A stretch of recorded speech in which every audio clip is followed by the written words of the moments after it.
What's going on, everyone? So, former Laker Pau Gasol recently spoke on the Los Angeles Lakers, kind of, the focus on now, right? Focus more on now, not so much the future, right? Because all offseason, we've gotten a lot of reports, a lot of conversations about like, hey, Lakers are focused for, 2026 and 2027, and they're focused on, 2040. It's like, all right, like we have no idea what's going to happen 2, 3, 4 years from now. Focus on the now. You have LeBron James and Luka Doncic. You have two top 10 players on your team. You have two of the best offensive engines ever, right? Like you have what is going to be very likely the best player in all of basketball this year on an MVP level season, and the second best or the best second option maybe ever, right? Like focus on right now. You have a chance to win an NBA championship right now. And look, maybe the Lakers have enough to win right now. I know some people believe they don't. I think that it's possible, right? You look at this roster, I need to see a couple things like how does DeAndre Ayton play for the Lakers? How does Luka and LeBron James kind of two-man game? How does that play? Do they fit Austin Reeves? Is he kind of the odd man out? A couple things I definitely need to see. But if these components and these pieces actually work themselves out and play correctly, then I do think, yes, Lakers are probably going to be one of not the best teams in all of basketball and have an actual chance of winning an NBA championship, right? Is this a perfect team? Absolutely not. Right? Use some athleticism, use some better two-way defensive players. There are some things that are flawed on this roster, but every team in the league has flaws. OKC just won an NBA championship and nearly lost several times, right? Denver should have beaten them. Like if they had more than just like 4 healthy players, they probably do. And then what happens if Tyrese Halliburton doesn't get hurt, right? If he doesn't get hurt, we might be talking about a different NBA champion, right? So again, no team, we don't have a Golden State with the Warriors type or Warriors with Kevin Durant type of team where it's just like, nobody's beating this team as long as they're healthy. Like it literally took the entire roster falling apart for them to actually lose the series. But, I want to read what Pau Gasol said because I do think it's important. I do think he's spot on. He's right? So Pau Gasol said, we know what we know, right? And what we know is that they have a team that they have this year, and they got to focus on this year and make the best out of it. They have an opportunity. They added great players. They added DeAndre Ayton, a big that also probably wants to prove himself, and he'll be a great target for LeBron and Luka. So they got to focus on that and let the organization and management worry about the next few years, right? So, he's mostly talking about the players, focusing on the team and stuff like that. But if you're the front office, I do think that this applies to them as well. I think this applies to the team, period. Focus on the now, right? Like, go win a championship now. Lakers could land Nikola Jokic or Giannis in 2027, right? And still might not ever win. You never know. There's no guarantees in winning in basketball. But you always want to put yourself in the best position and have the best chance every year to do so. And the Lakers right now, I think, are in a very good position to potentially win an NBA championship this year.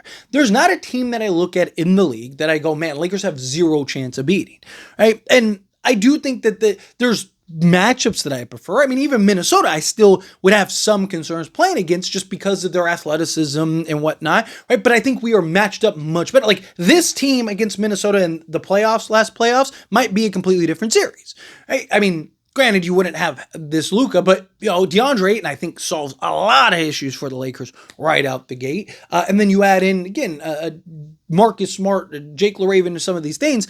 The Lakers, I think that could have been a very different series, but we don't know. We won't know, right? We don't know what'll happen 2 years from now. Lakers could win 3 straight NBA championships. I don't know. Lakers could lose and not win a championship for the next 15 years. Who knows, right? But you have this season.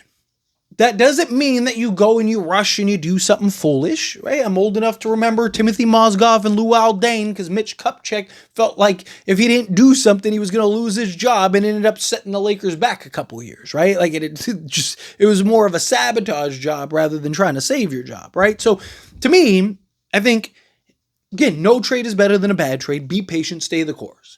Let those things naturally develop. And I also think that the Lakers should... Obviously, if a good deal is there, you take it. But I've talked all offseason. I am comfortable and fine with the Lakers going into the season as is and just kind of gauge. Like, What if a guy steps up? What if there is a bigger need? Right? What if we need a backup center more than we need a starting three? Maybe we got the 3 spot locked up, right? Maybe even if it's not one individual player, maybe it's just the collection of guys. It's like, man, we got these 3 guys and like, they're kind of rotating or whatever. And we got it. We got it based on the matchup or whatever, right? Or, maybe we really need bench scoring and our bench is terrible still and all that stuff. And it's like, man, we really need a Malik Monk type or something, right? Like there's so many things that could present itself. There could be things that we're not even thinking of that present themselves. Right? It's a long season. And so I think the Lakers are going to be very good regardless. You have Luka Doncic and LeBron James. You have 2 top 10 players in the league right now. You have 2 of the best offensive players and offensive options in all of basketball right now. You have 2 guys that by themselves have done more with less than what you got right now. Focus on right now. If that deal, that trade, whatever is there, you take it. Right? Rob Pelinka should be aggressive. Like, don't worry. But even, look, I've said it from the moment that the 2026 and then they changed it to 2027, those rumors all came out. It doesn't make sense. It's silly and pointless because I believe DeAndre Ayton's going to work out. I think DeAndre Ayton's going to be... I have actually zero concerns about DeAndre Ayton this year. I worry about like when he gets the new contract. Like my concern is like he's really good. He's like everything this Lakers team needs. Him and Luka are like the best 2-man game in all of basketball, which I believe. I mean, DeAndre Ayton was ranked 4th last season, and that was without Luka Doncic. Number 1 last year was Cade Cunningham and Jalen Duren. Give me Luka and Ayton over those 2, right? So, like, I think that that's going to be the best 2-man game. I think those 2 are going to play excellent off of each other. I think DeAndre Ayton you couldn't ask for a better center option for Luka Doncic than DeAndre Ayton. Right? I think that is an absolute dream come true for the Lakers. Look, I've said, if any team, Utah, Charlotte, any of these teams, if any of these teams got Luka Doncic and DeAndre Ayton in a 5-month span, we'd all be talking about how they're the NBA champions and they're winning the NBA finals this year. And oh my God, everyone should look out and watch out. Right? But I worry about now he's really good. Ayton gets his new contract, $25 million a year or something like that. And all of a sudden he's just like, all right, I'm good. And kicks his legs back up. That I do have a concern. But again, that's an issue that we worry about later. But not only are you going to have to pay DeAndre Ayton if he pays out, you got to pay Luka Doncic, or not Luka Doncic, Austin Reeves.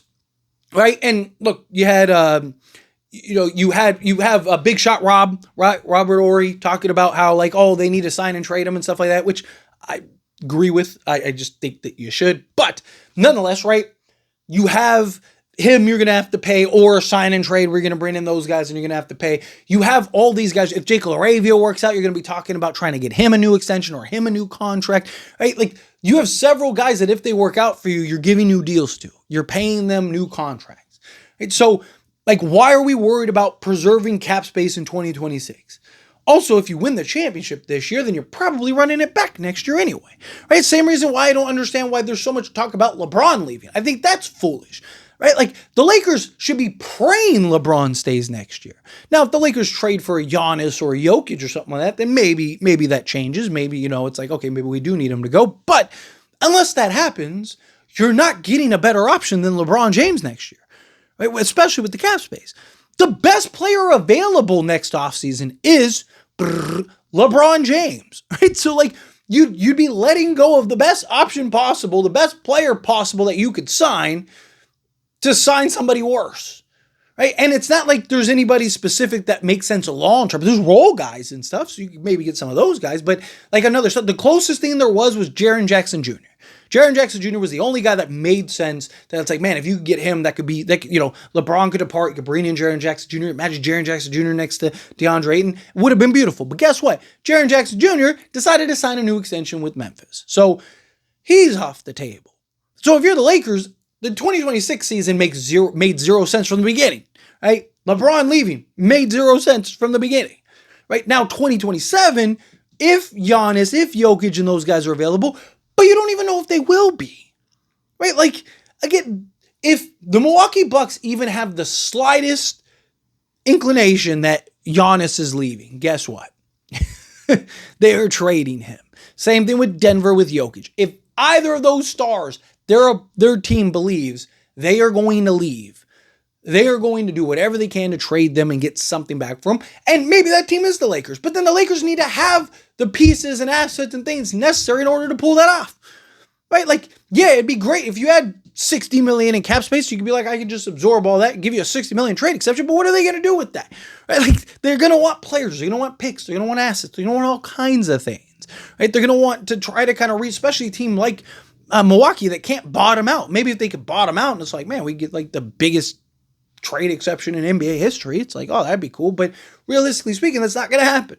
Right? So if you're the Lakers, you need to make moves. You need to do things. Focus on the now. Don't worry about what happens, what's going to happen 2 years from now. We don't know what's going to happen, 2 years from now. Anything could happen 2 years from now. LeBron could still be playing at a high level. You could be going in for your third straight NBA championship because you did the right thing and you got the roster that you needed to win. You won. Follow that up with back-to-back seasons. Now you're going to be the first team to three-peat since the Lakers, right? There's so many things that could happen in 2 years. You could be terrible. Right? Luka could have demanded a trade by then. I don't know. Right? I don't know what's going to happen.